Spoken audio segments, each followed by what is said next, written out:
오늘은 귀신의 빙의가 된 사람들의 특징과 증상에 대해서 말씀드리겠습니다. 의외로 많은 사람들이 귀신과 함께 살고 계시더라고요. 빙의가 된 사람들의 특징은 그들이 빙의가 되기 전에 특정한 장소에 방문한 경우가 참 많았습니다. 예를 들면 뭐 지인의 죽음이라든지 뭐 친척 가족의 장례식장에 다녀왔거나 묘지, 납골당, 잔치집, 사람 많은 곳에 이제 다녀온 사람들 중에 빙의 현상을 보이는 분들이 많았습니다. 귀신들은 사람들이 많은 곳을 좋아합니다. 장례식장, 파티장, 잔치집 이런 곳에는 우리 인간들만 많은 것이 아니라 이 육신을 가지고 있지 않은 귀신들도 정말 많다라는 것입니다. 그래서 심약하신 분들, 면역력이 저하된 분들, 그리고 심장이 약하신 분들은 절대 그런 곳에 가지 않기를 바랍니다. 특히 장례식장, 납골당,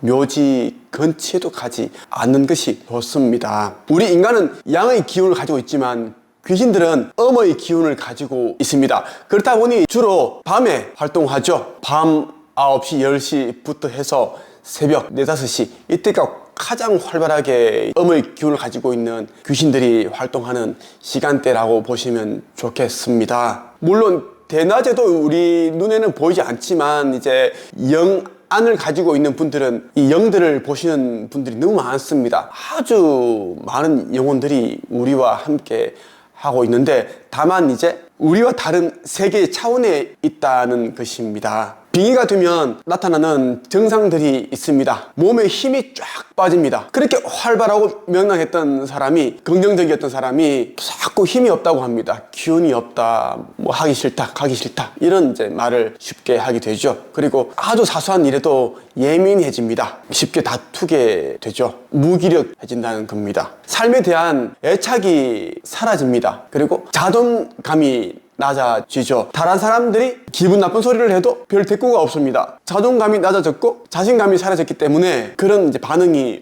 없다는 겁니다. 혼자 있는 시간을 좋아하죠. 어두컴컴한 방에 처박혀서 혼자 있는 시간을 좋아합니다. 음악을 듣는다든가 혼자 이제 공상에 빠져 있습니다. 누군가와 이야기를 하는 듯 하기도 하고 우리 눈에는 보이지 않지만 어느 한 곳을 응시하면서 대화를 나누는 게 아닌가 그런 착각이 들 정도로 평소에 보이지 않는 그런 행동을 보입니다. 우울증 증상이 나타나죠. 심하면 조울증이 생깁니다. 때로 헛소리를 하는 경향을 보입니다. 망상에 사로잡혀 있죠.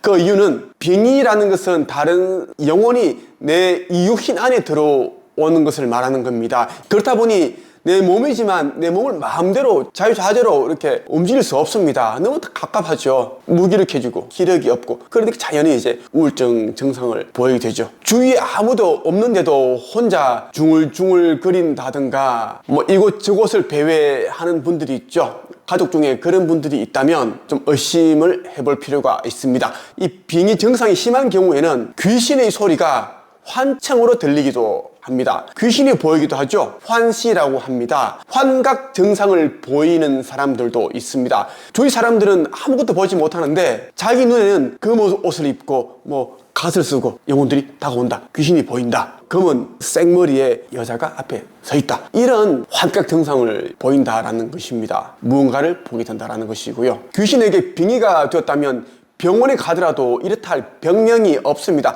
제 주위에도 빙의로 인해서 몸이 아프기 시작을 했고 무기력하고 우울증 증세를 보이고 혼자 중얼중얼 하게 되고 이런 사람들이 여럿 있었는데 그분들이 병원에 가봐야 아무런 증상이 없었습니다. 스트레스로 인해서 그러한 증상을 보이는 것 같다. 이 정도의 소견만 들을 뿐이죠. 귀신병은 병명이 없습니다. 하루빨리 퇴마 의식을 통해서 악귀들을 쫓아야 됩니다. 무속신앙을 믿지 않는 분들이 꽤 많죠. 귀신, 악귀 이러한 존재들은 분명히 있습니다. 우리가 이 육신의 몸을 벗고 나면 죽게 되면 우리 역시 귀신이 됩니다. 다만 이제 영이 되었을 때 다른 차원으로 가야 할 그 시점에서 가게 되면 이제 영계로 가기 때문에 이 차원에서 사라지게 되는데 귀신들은 악귀들은 그 가야 할 그 타이밍을 놓치게 됩니다. 어떤 미련 때문에 원한 때문에 그래서 이제 귀신이라는 그런 존재로 이 차원에서 우리와 같이 머물게 되는 겁니다. 일반 귀신들은 퇴마의식을 통해서 바로 내보낼 수 있습니다. 그런데 몸속에